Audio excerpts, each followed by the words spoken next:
Bharti Wadgude from Kingdom Academy. आपकी quick revision की series में आज हम रिवीजन करने वाले हैं किस चैप्टर का, तो मॉलिक्यूलर बेसिस ऑफ इनहेरिटेंस से। और मॉलिक्यूलर बेसिस ऑफ इनहेरिटेंस से हम क्या देखने वाले हैं, तो हम देखने वाले हैं रेप्लिकेशन। और हम रेप्लिकेशन किस में देखेंगे, तो हम एनसीईआरटी में देखेंगे, क्योंकि बच्चे जब एनसीईआरटी पढ़ते हैं तो उनको एनसीईआरटी की लाइंस में बहुत ज्यादा कंफ्यूजन होता है। तो चलिए हम स्टार्ट करते हैं। हमारा आज का टॉपिक डीएनए रेप्लिकेशन। सबसे पहली बात मैं आपको कुछ हिंट कर दूं कि आपको जैसा पता है कि डीएनए का जो रेप्लिकेशन है वो कहाँ होता है और कब होता है। तो जो डीएनए रेप्लिकेशन है वो हमारे सेल डिवीजन, जब हमने देखा है कि जब सेल डिवीजन होता है और सेल डिवीजन की जो एस स्टेज होती है, एस स्टेज में हमारा क्या होता है, डीएनए का रेप्लिकेशन होता है। डीएनए रेप्लिकेशन का मतलब क्या है, डीएनए रेप्लिकेशन का मतलब हमने जैसे सेंट्रोडोम में पढ़ा था, तो जब हम डीएनए से डीएनए का फॉर्मेशन करते हैं, जब हम डीएनए से डीएनए बना रहे हैं तो वो क्या कहलाता है, तो वो कहलाता है हमारा रेप्लिकेशन। ठीक है, अब आप लोगों को एक बात भी पता है कि जो डबल हेलिक्स मॉडल है वो किसने दिया था, तो वो दिया था वॉटसन एंड क्रिक ने।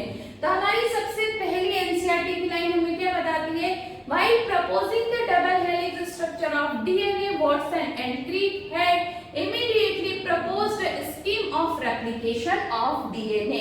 तो हमें इस लाइन से क्लियर हो गया है कि वॉटसन एंड क्रिक ने क्या किया था, तो डबल हेलिक्स मॉडल दिया था और डबल हेलिक्स मॉडल के साथ साथ उन्होंने हमें किसके बारे में बताया था, तो हमें डीएनए रेप्लिकेशन के बारे में भी बताया था।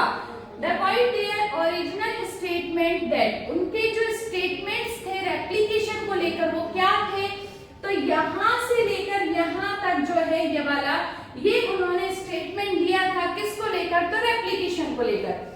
It has not escaped our notice that the specific pairing we have postulated immediately suggested a possible copies mechanism for the genetic material। ये इनकी लाइंस थी जो इन्होंने डीएनए रेप्लिकेशन के लिए दी थी। अब इन्होंने वॉटसन एंड क्रिक ने जो रेप्लिकेशन है और जो हमारा मॉडल है वो कब किया था, तो 1953 में। Scheme suggested that the two strands would separated and act as a template for synthesis of new complementary strands। ये लाइन देखो, मैं आपको पहले समझाती हूँ कि ये लाइन हमें यहाँ पर क्या बताना चाह रही है। उसने हमें ये बताया है कि आप सबको पता है कि डीएनए के पास में कितने स्ट्रैंड होते हैं, तो डबल स्ट्रैंड होते हैं। आप यदि याद करोगे तो कुछ इस तरह से स्ट्रक्चर होता है ये, और इसमें एक जो होता है वो 5 प्राइम टू 3 प्राइम वाला होता है, एक जो होता है वो 3 प्राइम टू 5 प्राइम वाला होता है। जब इन स्ट्रैंड को हम अलग करते हैं तो वो कुछ इस तरीके से दिखाई देते हैं, जिसको हम कहते हैं 5 प्राइम टू 3 प्राइम और 3 प्राइम टू 5 प्राइम। ये जो दोनों स्ट्रैंड है, ये दोनों स्ट्रैंड जब डीएनए का रेप्लिकेशन होता है एज अ टेम्पलेट स्ट्रैंड काम करते हैं, मतलब इसके दोनों स्ट्रैंड हमें क्या बनाकर देंगे, तो एक नया डीएनए बनाकर देंगे। तो जैसे कि हमारे पास में एक डीएनए था, तो इस एक डीएनए से हमें कितने डीएनए मिलेंगे, न्यूली सिंथेसाइज्ड 2 डीएनए हमें यहाँ पर मिलेंगे। तो उसने हमें यहाँ पर यही लाइन क्लियर की है कि जो डीएनए होता है, डीएनए डबल हेलिक्स होता है, और डीएनए को जब हम सिंथेसाइज करते हैं तो ये दोनों स्ट्रैंड एक दूसरे से सेपरेट हो जाते हैं, और दोनों स्ट्रैंड जो होते हैं वो टेम्पलेट की तरह कार्य करते हैं, यानी टेम्पलेट की तरह काम करेंगे और क्या करेंगे, एक नया हमें क्या बनाकर देंगे, कॉम्प्लीमेंट्री स्ट्रैंड बनाकर देंगे। दोनों स्ट्रैंड की बात कर रहा हूं। After the completion of replication, each DNA molecule would have one parental and one newly synthesized strand। चलो इसको समझते हैं। देखो, ये हमारे पास में, मैं एक आपको लाइन वाली यहाँ पर समझाती हूँ, ठीक है।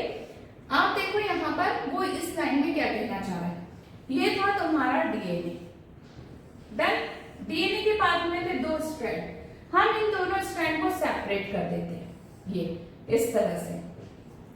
हम ये मानते हैं ये है हमारा 3 प्राइम टू 5 प्राइम वाला, और ये हमारा 5 प्राइम टू 3 प्राइम। दोनों कैसे एज अ टेम्पलेट यूज हो रहे हैं, ठीक। अब जब हम यहाँ इसको और इस पे रेप्लिकेशन करेंगे, कर रहे हैं रेप्लिकेशन, ठीक है, तो इससे एक स्ट्रैंड बनेगा और इससे भी एक स्ट्रैंड है। अब ये जो दोनों स्ट्रैंड है ये कौन से कहलाएंगे? पेरेंटल। ये कौन से कहलाएंगे? हमारे पेरेंटल कहलाएंगे। और ये जो इसके साथ एक नया जो बनेगा वो क्या होगा? Newly synthesised. जैसे हमारा ये वाला स्ट्रैंड हम लेते हैं तो ये हमारा 3 प्राइम टू 5 प्राइम, और ये वाला जो इसका कॉम्प्लीमेंट्री बनेगा, इसका कॉम्प्लीमेंट्री क्या बनेगा? 5 प्राइम टू 3 प्राइम। तो अब एक चीज इसमें हमको ध्यान देने वाली है कि ये वाला जो स्ट्रैंड है ये तो पेरेंटल था, है ना? ये कौन सा था? ये हमारा पेरेंटल है क्योंकि यहाँ से आया है, और इसके साथ जो नया स्ट्रैंड बना है वो हमारा कौन सा है? वो न्यूली सिंथेसाइज्ड है। सेम इसमें भी ऐसा ही होगा। हम यहाँ पर लेंगे 5 प्राइम टू 3 प्राइम, ये हमारा पेरेंटल वाला हो जाएगा, और जो 3 प्राइम टू 5 प्राइम बनेगा वो हमारा कौन सा हो जाएगा? वो हमारा न्यूली सिंथेसाइज्ड हो जाएगा। तो ये बात हमें क्लियर हो गई। इसके बेस पर उन्होंने हमें क्या बताया था? तो इसके बेस पर उन्होंने हमें ये बताया था, देखो ध्यान से देखना, एक है पेरेंटल और दूसरा क्या है? One newly synthesised strand. This scheme was termed as semi conservative DNA replication। Semi conservative का मतलब होता है आधा जो है वो पेरेंटल होता है, और जो आधा जो डीएनए मतलब एक स्ट्रैंड जो होगा वो पेरेंट से आएगा, और जो दूसरा स्ट्रैंड होगा वो न्यूली सिंथेसाइज्ड होगा। तो ये सेमी कंजर्वेटिव मॉडल था। किसने दिया था? तो वॉटसन एंड क्रिक ने दिया था। इसको अब हम करेंगे एक्सपेरिमेंटली प्रूफ। तो एक्सपेरिमेंटली प्रूफ इसको किसने किया था? तो आइए देखते हैं कि सबसे पहले इसको एक्सपेरिमेंटली प्रूफ करने के लिए हमने क्या लिया था। तो हमने जो ऑर्गेनिज्म लिया था वो हमारा ऑर्गेनिज्म था हमारा बैक्टीरिया। और हमारा कौन सा बैक्टीरिया था? तो एस्चेरिचिया कोलाई यानी ई कोलाई था। तो देखिए, it is now proof that DNA replication semi conservative. हम इसको प्रूफ करने वाले हैं। It was show first in किसमें देखा था? एस्चेरिचिया कोलाई में सबसे पहले देखा गया था। इसके बाद में सबसीक्वेंटली यानी पहले एस्चेरिचिया कोलाई में इसका हमने वो देखा, उसके बाद हमने किसमें देखा? तो हायर ऑर्गेनिज्म में। हायर ऑर्गेनिज्म में हमने किसमें देखा? तो प्लांट्स में देखा। और प्लांट्स में देखने के बाद हमने इसको किसमें देखा? तो प्लांट्स में देखने के बाद हमने इसको किसमें देखा? ह्यूमन सेल के अंदर देखा था। अब बात क्या है? क्वेश्चन क्या आता है? तो क्वेश्चन आता है कि सबसे पहला क्वेश्चन आता है कि सेमी कंजर्वेटिव मॉडल किसने दिया था? तो वॉटसन एंड क्रिक ने दिया था।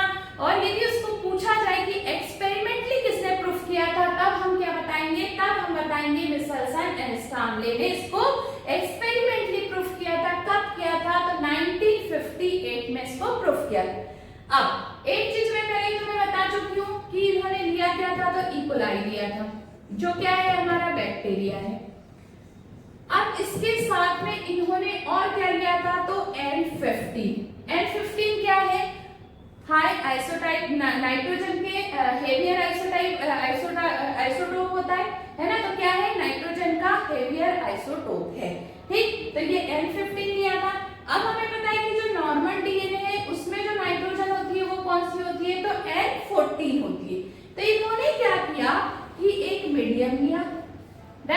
इस मीडियम, ये जो मीडियम था इसमें क्या था? N15 medium. ये कौन सा मीडियम था? N15। और इसके अंदर जब इन्होंने बैक्टीरिया को बहुत लंबे समय तक ग्रो करवाया, और ग्रो करवाने के बाद में जब इन्होंने साइंटिफिकेशन किया और दोनों स्ट्रैंड को जब अलग अलग किया, तो इन्होंने पाया कि जो डीएनए बना था उस डीएनए के दोनों स्ट्रैंड में जो नाइट्रोजन थी वो कौन सी थी? N15 थी। अब ये N15 वाला जो डीएनए बना था उसको इन्होंने किस मीडियम में ग्रो करवाया? तो इन्होंने इसको मीडियम में ग्रो कराया, वो था N14। जब इन्होंने N15 वाले डीएनए को N14 वाले डीएनए में ग्रो करवाया तो जो डीएनए बना वो कैसा बना? तो ये जब दो डीएनए बनेंगे तो एक स्ट्रैंड N15 वाला बना और एक स्ट्रैंड जो था वो N14 वाला बना। तो हमको दिख रहा है कि जो N15 है वो पेरेंटल था, यस, और जो N14 था वो हमारा न्यूली सिंथेसाइज था। तो इस तरह से इन्होंने अपने एक्सपेरिमेंट को प्रूफ किया। अब हम देखते हैं कि इन्होंने अपनी एनसीईआरटी में क्या लिखा हुआ है। They grow E coli in a medium containing कौन सा NH4 है ना, और NH4 में NH4Cl, और NH4Cl में जो N था वो कौन सा था, तो आप लोगों को दिख रहा होगा N15 वाला था, ठीक है। जबकि जो नॉर्मल होते हैं उसमें क्या होता है, N14 होता है। इस highly isotopes of nitrogen as the only nitrogen source for many generation. The result was that N15 was incorporated into newly synthesized DNA. जो नया DNA बना था उसमें जो अब N14 के प्लेस पे जो बना वो कौन सा बना, वो N15 बना। इसको हमने सेपरेट कैसे किया, this heavy DNA molecule could be distinguished from the normal DNA by centrifugation. Mixer चला लो गर्भ से, है ना, हमें क्या करना है, मलाई में से मक्खन को अलग करना है, मक्खन ऊपर चला जाएगा और बाकी पानी जो है वो नीचे, मतलब हाई आइसोटोप है वो नीचे और जो कम वाला होता है वो ऊपर की तरफ चला जाएगा। तो इसमें हमने यही किया, और इसके लिए हमने किसका यूज किया था, तो सीजियम क्लोराइड का यूज किया था, CaCl। Density gradient, please note एक और चीज उन्होंने बता दी कि जो हमने सॉल्यूशन लिया है, जो हमने डेंसिटी ग्रेडियंट वाला एक्सपेरिमेंट किया है, उसमें हम नाइट्रोजन को रेडियो आइसोटोप के बेस पर आइडेंटिफाई नहीं कर रहे, जबकि उसकी डेंसिटी के बेस पे कर रहे हैं। तो उन्होंने देखो एनसीईआरटी क्या लिख कर दे दी कि जो N15 है वो रेडियो एक्टिव आइसोटोप नहीं है। N15 क्या है, जो है वो रेडियो एक्टिव आइसोटोप नहीं है, and it can be separated from N14 only. किसके बेस पर, डेंसिटी के बेस पर। जो हेवी होगा वो नीचे रह जाएगा, जो इससे लाइट वेट का होगा वो ऊपर की तरफ चला जाएगा। Then they transferred the cell into a medium with normal, किसमें डाला था, NH4Cl, और NH4Cl में जो N था वो कौन सा था, तो वो था N14 वाला। पहले किस मीडियम में रखा, N15 में, फिर किस में रखा, N14 में रखा। अब हमें क्या मिला, तो जब हमने देखा took sample at various definite time intervals as the cell multiplied and extracted the DNA that remained as double stranded helix। दो हेलिक्स को मिलेंगे क्योंकि डबल स्ट्रैंडेड होता है। The various sample were separated independently on, फिर से किसने, caesium chloride से जब हमने इसका सेपरेशन किया तो हमें एक स्ट्रैंड N14 वाला मिला और एक स्ट्रैंड हमें N15 वाला मिला। तो इससे और प्रूफ हो गया कि जो डीएनए का मॉडल होता है वो कैसा होता है, सेमी कंजर्वेटिव। अब यहाँ पर डायग्राम को समझेंगे, जो बच्चों को नहीं समझ में आता है और वो बहुत परेशान होते हैं, तो टेंशन नहीं लेना। सबसे पहले ये हमारा जो डीएनए है ये किस मीडियम में, N15 है ना, इसके पहले वाला इसमें यहाँ पर दिया नहीं है, लेकिन हमने देखा कि एक मीडियम में हमने ई कोलाई को ग्रोथ कराया था बहुत सारी जनरेशन में, तो हमें ये डीएनए मिला था। यस, इसके बाद में हमने इसको कहां पर ग्रोथ कराया था, इसको हमने ग्रो कराया था कौन से मीडियम में, N14 वाले। तो जब हम इसको N14 वाले मीडियम में ग्रोथ कराते हैं तो हमें कुछ इस तरह से दिखता है। अब इसमें देखो जो रेड कलर वाला है वो कौन सा, N15 का है, और जो ग्रीन कलर वाला है वो कौन सा, N14 का है। तो दोनों डीएनए के जो दोनों हेलिक्स है वो सेम नहीं है, अलग अलग है। इससे हमें ये पता चला कि डीएनए जो होता है वो सेमी कंजर्वेटिव होता है। सेमी कंजर्वेटिव का मतलब होता है कि एक स्ट्रैंड उसका पैरेंटल होता है और दूसरा जो होता है वो न्यूली सिंथेसाइज्ड होता है। तो ये हमारा था क्विक रिवीजन, किससे, मॉलिक्यूलर बेसिस ऑफ इनहेरिटेंस, और उसमें भी हमने किसका क्विक रिवीजन किया, तो रेप्लिकेशन। अभी हमने कंप्लीट रेप्लिकेशन का रिवीजन नहीं किया है, अभी हमने केवल यहाँ पे एक चीज प्रूफ की है कि जो डीएनए रेप्लिकेशन है उसका जो मॉडल होता है वो कैसा होता है, तो वो सेमी कंजर्वेटिव होता है। तो इसी तरह के क्विक रिवीजन के लिए जुड़े रहिए हमारे चैनल से, द किंगडम एकेडमी। चैनल को लाइक कीजिए और सब्सक्राइब कीजिए।